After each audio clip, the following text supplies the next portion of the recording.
como o professor já apresentou, me chamo Maria Eduarda, sou aluna de Arquitetura e Urbanismo e eu vou apresentar análise de risco de incêndio de edifícios de grandes densidades, que é o tema da iniciação científica que a gente realizou durante esse último ano.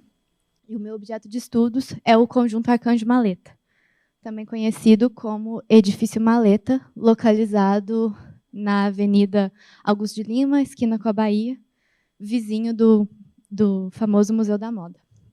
O conjunto é composto por três blocos, que eu vou destrinchar mais à frente.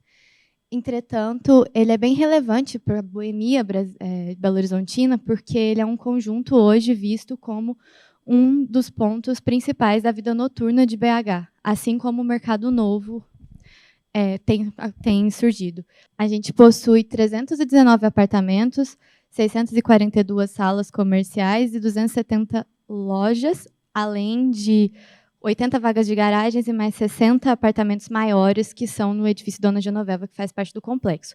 Então, é um conjunto de grande densidade e ele foi construído em um local muito relevante para a cidade, porque nessa esquina da Rua Bahia com a Augusto de Lima, aqui, a gente tinha o que era o Grande Hotel, que foi construído em 1897, que era bem relevante durante a modificação da capital de Ouro Preto.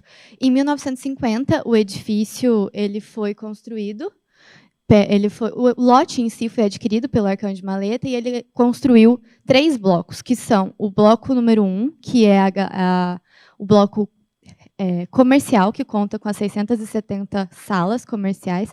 O bloco 2, que é o edifício Dona Genoveva, que foi construído em homenagem à mulher dele e possui apartamentos maiores, de 3 até 2, 3 quartos, com sacadas. E aqui atrás, o bloco 3, que é residencial e possui os apartamentos menores, que é o que faz com que o Maleta tenha a grande diversidade que ele tem aqui em BH, porque hoje em dia ele abriga muitos estudantes, pessoas que vêm para passar temporada, justamente porque ele possui apartamentos menores.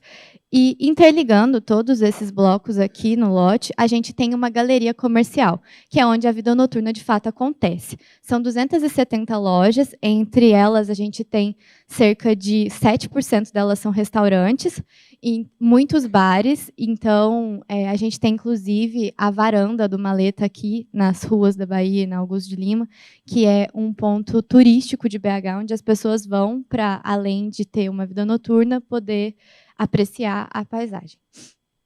Aí, como metodologia e o objetivo, a gente tinha como objetivo analisar o risco de incêndio no que tange à vida e ao patrimônio, ao valor patrimonial, visto que é um edifício com grande valor cultural para a cidade.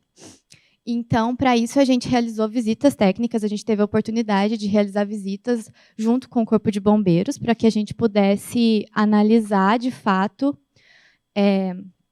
os equipamentos que lá estão instalados e catalogar, principalmente, as atividades de cada uma das lojas da galeria. A gente também fez consulta, a gente teve a oportunidade de consultar material específico para ver as áreas de cada edificação e, com isso, analisar de acordo com o método de Gretner e o método FAIR. No método de Gretner, a gente, como a colega Michele já comentou, a gente faz uma análise mais específica, levando em conta as atividades de cada uma das lojinhas, a carga de incêndio delas e a porcentagem geral delas no final. Já no método FAIR, a gente não leva tanto isso em consideração. Isso é relevante para a carga de incêndio no geral, entretanto, a gente acaba por levar em consideração o valor imobiliário e patrimonial, que é bem relevante nesse caso. Para isso, a gente tem alguns fatores que foram relevantes na análise. O primeiro deles é que a gente faz uma análise segmentada do edifício. Como ele possui 3 blocos que são interligados por uma galeria, a gente fez uma análise, primeiramente, do edifício Dona Genoveva, que atualmente está separado da galeria e tem uma entrada principal pelo Augusto de Lima, uma análise conjunta do bloco 1 e do bloco 3, pois o acesso à rua e à rota de fuga principal é pela galeria comercial, e uma análise posterior da garagem, devido à alta carga de incêndio por causa de compartimento de lixo, carros e muitos depósitos que acaba tendo lá.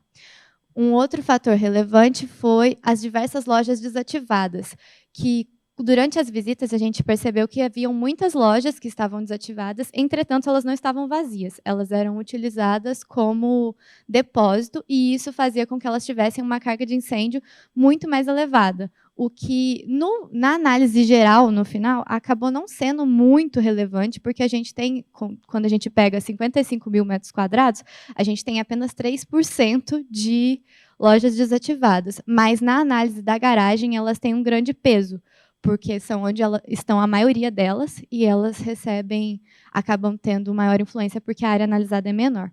E, por último, o valor patrimonial, que foi um dos fatores que acabou incidindo ainda mais no que refere-se a ser um edifício que, de acordo com os métodos utilizados, não está seguro. Porque quando a gente leva em consideração o valor patrimonial do Maleta, que giraria em torno ali de 20 milhões, chutando baixo, ele acaba sendo bem relevante essa aplicação e algumas medidas que deveriam ser tomadas. Com isso, a gente conclui que, apesar de que todo o conjunto complexo que leva o nome do Arcanjo Maleta, ele possui todas as licenças necessárias do Corpo de Bombeiros para o seu efetivo funcionamento, existem algumas medidas que, se a gente levasse em consideração os 2 métodos analisados, seriam interessantes de serem aplicadas e trariam melhores resultados. A primeira delas é a instalação de splinters, principalmente na galeria, porque não existe esse equipamento, e a gente já viu, inclusive aqui no Congresso, como seria relevante. O segundo deles é a melhor delimitação dos espaços para as mesas na galeria, porque é algo muito recorrente, principalmente aos fins de semana, quando o edifício tem bastante movimento, de você não conseguir transitar na galeria muito bem devido à grande quantidade de mesas, e, além disso, eles acabam colocando mesas em locais que impedem o acesso a equipamentos como extintores. E o terceiro seria a questão de uma maior fiscalização das unidades desativadas. Então, a gente pode perceber que, de equipamento, de fato, a gente tem basicamente o splinter. O restante seria mais o fator humano que acaba interferindo.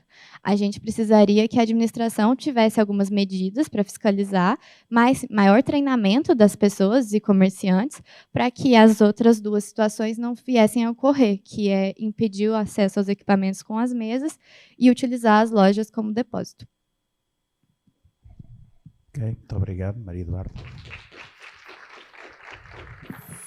Como é que foi para vocês esse tipo de abordagem na escola de arquitetura? Imagino vocês tendo talvez um norteamento mais para o lado, talvez, do projeto arquitetônico, não sei. De repente, vocês chegaram e, poxa, tudo isso é diferente.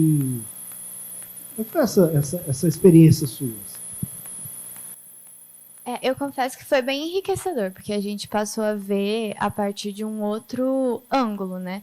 Porque a gente, na escola de arquitetura, principalmente, a gente vê os materiais e a gente vê a aplicação deles, a segurança e tudo mais, mas não aplicado assim de forma direta. E o professor levava ensaios, imagens de ensaios. Eu particularmente lembro muito de uma imagem de uma viga de aço e uma de metal, e a comparação de madeira e a de aço, e a comparação entre elas, que foi bem impactante, porque acaba fugindo um pouco do que a gente tem como assim, o que a gente imagina que vai acontecer.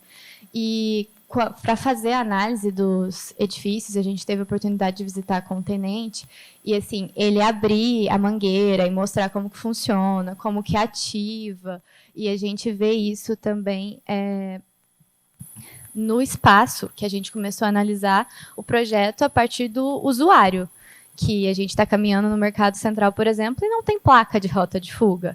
Eu estou sentada em um bar no Maleta e atrás, tipo, do lado de mim tem um extintor. E são outras coisas também. A gente aprendeu a analisar os tipos de extintores, né, que a gente não tinha, eu pelo menos não tinha tido esse contato. E daí ver como, às vezes, falta informação, como acaba que o humano mesmo, que é um dos momentos mais falhos, porque falta informação. Os extintores não estão dispostos da forma, do tipo que deveria ser. E as pessoas não têm instrução para utilizar. Então, se acontecer algo, como que eles vão lidar? É algo que modificou assim, a forma de ver, e a gente começa a ver também como a arquitetura ela pode influenciar nisso, porque a gente tem aqui em BH, principalmente nos bares de ruas, muitas técnicas de delimitação de espaços de mesa que poderiam ser implementadas numa letra sem nenhum prejuízo à imagem do local, mas que acabam não fazendo. Não sei dizer qual o motivo, mas não tem lá. Só para complementar a tua questão e a resposta dela, surgiu-me aqui um raciocínio que é o seguinte, e que vem também na sequência da apresentação da Bernadette. Os cursos de Engenharia e de Arquitetura têm que ser adaptados, introduzindo conteúdos, e a lei que isso federal nisso é infeliz, porque fala em conteúdos, devia falar em disciplinas, não é? E aquilo que eu sei é que o curso de Arquitetura vai introduzir isso em diferentes disciplinas. A gente vê que as pessoas que eles neste momento não têm, portanto, a própria Maria Eduarda acabou de referir, não é? Que existe portanto, que estes temas da segurança contra incêndios não são tratados neste momento. E o curso de Engenharia Civil está na dúvida como é que vai fazer ainda. E, portanto, a lei que isso já foi regulamentada há muitos anos. E, portanto, a dúvida que se põe é se de facto introduzir isto, né, em diferentes disciplinas, se de facto vai ser introduzido, se vai resolver o problema, se os arquitetos e os engenheiros vão passar a sair com conhecimento na área da segurança contra incêndios. Porque a minha experiência pessoal é que estas matérias, e a experiência pessoal do caso português, estas matérias eram conteúdos de diferentes disciplinas. E o que é que nós, portanto, notávamos? É que as pessoas acabavam os cursos de Engenharia Civil e também de Arquitetura sem saberem nada de segurança contra incêndios, porque isto era sempre uma matéria que era renegada para uma matéria de segunda escolha. Portanto, era para o fim do ano, ficava no fim do programa, se houvesse tempo falava-se, se não houvesse tempo não se falava. Até que, portanto, as coisas foram alteradas em Portugal e neste momento o engenheiro, os edifícios estão classificados em 4 categorias de risco, primeira, segunda, terceira e quarta categoria, e o engenheiro para fazer da segunda, terceira e quarta categoria de risco tem que ter um curso complementar em segurança contra incêndios, um engenheiro e um arquiteto. Porque nas escolas de engenharia, as escolas de engenharia e de arquitetura não estavam a conseguir, portanto, dar formação às pessoas, porque colocam isto como conteúdos de disciplinas e não querem falar. E, portanto, isto é um aviso que eu vos dou aos cursos de arquitetura da UFMG e da engenharia civil.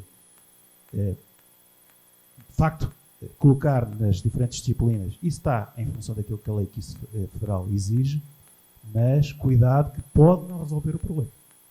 E, portanto, pode continuar a ser, portanto, uma matéria que é renegada para segundo plano e os engenheiros e os arquitetos continuam a sair, portanto, da sua formação com pouca ou nenhuma formação em termos de segurança contra incêndios. E eu acho que era preferível, eu não digo para toda a vida, costumo sempre dizer isto, mas se calhar durante um conjunto de anos isto devia ser uma matéria obrigatória, porque neste momento a segurança contra incêndios é um problema no Brasil. O Brasil é o segundo país do mundo onde morrem mais pessoas em incêndios urbanos por ano. É uma estatística dramática. Portanto, eu acho que o Brasil, acima do Brasil, deve estar para aí a Índia, não sei, onde existem muitos incêndios. E, portanto, isto é dramático. E isso só se consegue resolver, de facto, se isto passar a ser, portanto, uma matéria importante e o ser importante é começar a ser tratado nos cursos de engenharia e de arquitetura de forma séria.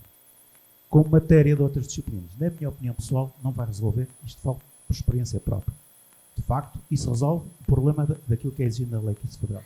Mas não vai resolver o problema. Obrigado. Obrigada.